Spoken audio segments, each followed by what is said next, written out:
April 1 ତାରିଖ ଉତ୍କଳ ଦିବସ ଦିନ ଆମ ବହଳଦାରୁ ଆମର 6 ଜଣ ଆମେ ହାତୀଖେଦା ଦର୍ଶନରେ ଯାଇଥିଲୁ। ଇଏ ହେଲା ଆମର ବହଳଦାର ଜାଣି ଆରମ୍ଭର ଦୃଶ୍ୟ। ଆମେ ବହଳଦାରୁ ଗୋଟିଏ ଆର୍ଟିଗା ଗାଡ଼ିରେ ଯାତ୍ରା ଆରମ୍ଭ କଲୁ। ଇଏ ହେଉଛି ଆମର ଯାତ୍ରା। ବହଳଦାରୁ ଶୁଭାରମ୍ଭ ହେଲା। ଆଉ ଧୀରେ ଧୀରେ ଆମେ ଆସିକି ସିଧା ଜାମସେଦପୁରରେ ପହଞ୍ଚିଲୁ। ଇଏ ହେଲା ଜାମସେଦପୁରର ଦୃଶ୍ୟ ଆପଣମାନେ ଦେଖିପାରୁଥିବେ। ଆଉ ଏଇଟା ମାନଗୋ ଦେଇକି ଯିବ। ମାନଗୋ ପୂର୍ବରୁ ଏଇଟା ଗୋଟେ ବଡ଼ ଫର୍ଣ୍ଣିଚର ଦୋକାନ, ବାବା ଫର୍ଣ୍ଣିଚର, ସବୁ ପ୍ରକାର ଫର୍ଣ୍ଣିଚର ପାଇବେ। ଆଉ ଏଇ ସାଇଡ଼ରେ ଗୋଟେ ଲେବର ମାର୍କେଟ ବସେ। ସେମାନେ ଯେତେ ସବୁ ଶ୍ରମିକ ଏଇ ଦେଖନ୍ତୁ ଆସିକି ଏଇଠି ରହିଥାନ୍ତି। ଆପଣ ଯେକୌଣସି କାମ ପାଇଁ ଠିକାଦାର ମାନଙ୍କୁ କଣ୍ଟାକ୍ଟ କରିକି ଏଇଠୁ ଲେବର ନେଇପାରିବେ ଏବଂ କାମ ନିଜର ଘରେ ଯେକୌଣସି କାମ କରିପାରିବେ। ଆଉ ତାପରେ ଆମେ ଡିମନା ଗଲୁ ନାହିଁ। ସାଇଡ ରାସ୍ତାରେ ଗଲେ ଆପଣ ଡିମନାର ସାଇଡ ଭ୍ୟୁଟା ଦେଖିପାରିବେ। ଏଇଟା ହେଉଛି ଡିମନାର ସାଇଡ ଭ୍ୟୁ। ଆଉ ଏଇ ଡିମନା ଲେକ୍ କଡ଼େ କଡ଼େ ଆମେ ଆଗେଇଲୁ। ଆଉ ଏ ରାସ୍ତାଟା ସିଧା ଆପଣଙ୍କର ପଟମଦା ହେଇକି କାଟିଂ ପର୍ଯ୍ୟନ୍ତ ଯିବ। ତ ବର୍ତ୍ତମାନ ଆମେ ଯାଇକି ହାତୀଖେଦାରେ ପହଞ୍ଚିଯାଇଛୁ। ଏଇଟା ହେଉଛି ହାତୀଖେଦାର ମୁଖ୍ୟ ଗେଟ୍। ଏଇ ଗେଟରେ ହିଁ ମନ୍ଦିର ତିଆରି ହେଇଛି। ଏଇ ଗେଟ୍ ଦେଇ ହିଁ ସମସ୍ତେ ପ୍ରବେଶ କରନ୍ତି। ବର୍ତ୍ତମାନ ନିର୍ମାଣ କାମ ଖୁବ ଜୋରସୋରରେ ଚାଲିଛି। ଆଉ ତେଣୁ ଚାରିପଟେ ଖୋଲା ଅଛି। ଯୋଉଠି ଗାଡ଼ି ଫାଡ଼ି ପାର୍କିଂ କରାଯାଏ ସେଇଠୁ ମଧ୍ୟ ଆପଣଙ୍କର ରାସ୍ତା ଖୋଲା ଅଛି, ଆସିପାରିବେ। ଆମେ ମୁଖ୍ୟ ଗେଟରୁ ନ ଯାଇକି ସେଇପଟେ ହିଁ ପଶିଥିଲୁ। ଆଉ ଇଏ ହେଲା ଠାକୁରଙ୍କର ହାତୀଖେଦା ଠାକୁରଙ୍କର ଭୋଗ କିଣିବାର ଦୃଶ୍ୟ। ଏଇଠି ଭୋଗ ଦୋକାନ ଅଛି। ଆପଣମାନେ ଏଠି ଭୋଗ କହିଲେ ନଡ଼ିଆ ହିଁ ଭୋଗ ଲଗାଯାଏ ଏବଂ ନଡ଼ିଆ ହିଁ ମାନସିକ କରାଯାଏ। ମାନସିକ ପୂରଣ ହେଲେ ଲୋକମାନେ ଆସିକି ଏଠି ଯିଏ ଯେମିତି କରିଥାନ୍ତି ବଦାବଳି ଦିଅନ୍ତି। ଏମିତି ବଳି ବି ଚାଲେ ଏବଂ ଖୁବ ଶୃଙ୍ଖଳିତ ଢଙ୍ଗରେ ଚାଲେ। ବଳିର କୌଣସି ଚିହ୍ନ ବର୍ଣ୍ଣ ଆପଣ ଦେଖିବା ପାଇଁ ପାଇବେ ନାହିଁ। କୌଣସି ପ୍ରକାର ଅସୁବିଧା ବାଣ ମାଛି ଇତ୍ୟାଦିର ଏଠି ଆଦୌ ଦେଖିବାକୁ ପାଇବେନି। ଆଉ ଏଇଠି ଗାଡ଼ି ରଖିଲା ପରେ ଆମେ ଏଇପଟେ ପଶିଲୁ। ବର୍ତ୍ତମାନ ପୂଜା ପାଇଁ ଧାଡ଼ିରେ ଛିଡ଼ା ହେଇଛୁ। ଏ ଦେଖନ୍ତୁ ଚାରିପଟେ କେମିତି ମାନସିକଧାରୀ ମାନେ ନଡ଼ିଆ ବାନ୍ଧିଛନ୍ତି। ଆଉ ଘଣ୍ଟି ବି ବହୁତ ଅଛି। ଆମେ ବର୍ତ୍ତମାନ ପାହାଚରେ ଯାଇକି ବୁଲି ବୁଲିକି ଠାକୁରଙ୍କର ଆସ୍ଥାନ ନିକଟକୁ ପହଞ୍ଚି ଯାଇଛୁ। ଏଇ ସମ୍ମୁଖରେ ହାତୀଖେଦା ଠାକୁର ରହିଛନ୍ତି। ସାମ୍ନାରେ ଯୋଉ ଆପଣ ଦେଖୁଥିବେ ଏଇ ଯୋଉ ଜାମୁ ଖାମୁଡ଼ା ରହିଛି ତାହାରି ତଳରେ ହାତୀଖେଦା ଠାକୁର ଅଛନ୍ତି।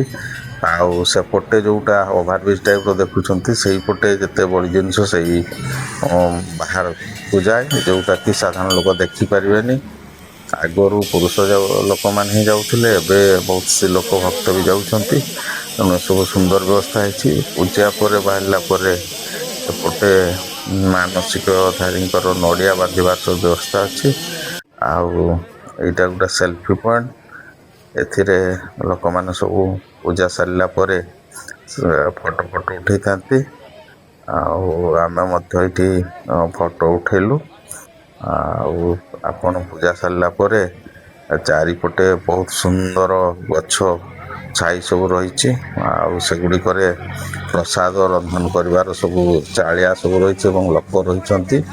ଆପଣ ଯେମିତି କହିବେ ସେମାନେ ଆପଣଙ୍କୁ ପ୍ରସାଦ ରୋଷେଇ କରିକି ଆଉ ଖଲି ଚକଟି ଇତ୍ୟାଦି ସବୁ କିଛି ଯୋଗେଇ ଦେବେ। ଆପଣଙ୍କର କିଛି ଅସୁବିଧା ହବନି। ଆପଣ ପ୍ରସାଦ ଖାଇକି ସେଠୁ ଫେରିବେ। ଆଉ ସେଥିପାଇଁ ଖୁବ ସୁନ୍ଦର ବ୍ୟବସ୍ଥା ହେଇଛି। ବହୁତ ବେଶୀ ସେଇ ପ୍ରକାର ଦୋକାନ ସବୁ ରହିଛି। ଆଉ ଇଏ ହେଲା ଆମର ଫେରିବା ଜାଣି। ଆମେ ଯାଇଥିଲୁ ପଟମଦା ଯିବା ପୂର୍ବରୁ ବାଙ୍କିକି ଗୋଟେ ରାସ୍ତାରେ। ଆଉ ବର୍ତ୍ତମାନ ଆମେ କିନ୍ତୁ ଫେରୁଛୁ ଯୋଉ ରାସ୍ତାରେ, ସେଇଟା ହେଉଛି ଆପଣଙ୍କର ବଡାମ ରାସ୍ତା। ମାନେ ବଡାମ କହିକି ଗୋଟେ ଛୋଟ ମାର୍କେଟ ଅଛି। ସେଇ ମାର୍କେଟରୁ ଆମେ ଗୋଟେ ଜଙ୍ଗଲ ରାସ୍ତା ଦେଇକି ଟାଟାକୁ ଆସିବା। ରାସ୍ତା ଖୁବ ସୁନ୍ଦର ଚଉଡ଼ା, ଭିଡ଼ ମଧ୍ୟ ନାହିଁ। କିନ୍ତୁ ତାର ଚାରିପଟେ ଜଙ୍ଗଲ ପରିବେଷ୍ଟିତ, ଖୁବ ପ୍ରାକୃତିକ ଶୋଭାରାଜିରେ ପରିପୂର୍ଣ୍ଣ। ବିସ୍ତୀର୍ଣ୍ଣ ପାହାଡ଼ ଏବଂ ଜଙ୍ଗଲ, ଆଉ ସୁନ୍ଦର ରାସ୍ତା, ଅଙ୍କା ବଙ୍କା ରାସ୍ତା। ଗଲେ ଖୁବ ଆମୋଦଦାୟକ ଜାଣି ହେଇଥାଏ। ଆମେ ସେଇ ରାସ୍ତାରେ ଫେରୁଛୁ। ଆଉ ଆମ ଟିମର ସମସ୍ତେ କହିଲେ ଇଏ ପ୍ରାକୃତିକ ସଭାକୁ ଟିକେ ଆମେ କ୍ୟାମେରାରେ ଉଠେଇବା, ତେଣୁ ବ୍ରିଟାନିଆର ସବୁ କିଛି ଆମେ କ୍ୟାମେରାରେ ଏଇଗୁଡ଼ା ସବୁ ରେକର୍ଡିଂ କରିଛୁ। ଇଏ ହେଉଛି ପ୍ରାକୃତିକ ଦୃଶ୍ୟ, କିଛି ଗଛ ପତ୍ର ଝଡ଼ା ଦେଇଛନ୍ତି, ତଥାପି ଖୁବ୍ ସୁନ୍ଦର ବନାନୀ। ଏଇ ଦେଖନ୍ତୁ ଜାମସେଦପୁରକୁ ଆଉ 8 କିଲୋମିଟର ଲେଖା ହେଇଛି। ପୁଣି ସେଇ ଡିମନା କଡ଼ ଦେଇକି ଆମେ ଯାଇକି ମାନଗରୁ ଟାଟାରେ ପହଞ୍ଚିବା ଏବଂ ଟାଟାରୁ ହିଁ ଆମର ବହଳଦାକୁ ପ୍ରସ୍ଥାନ ଜାଣି ହେବ। ଯାହା ହଉ ଏଇ ହାତୀଗାଧା ଠାକୁରର ବହୁତ ମହତ୍ଵ ରହିଛି। ଯିଏ ଯାହା ମାନସିକ କରିଥାନ୍ତି ତାହା ଫଳବତୀ ହୁଏ ଏବଂ ଲୋକମାନେ ଖୁବ୍ ଶାନ୍ତିରେ ଯାଇକି ଠାକୁରଙ୍କୁ ଦର୍ଶନ କରନ୍ତି।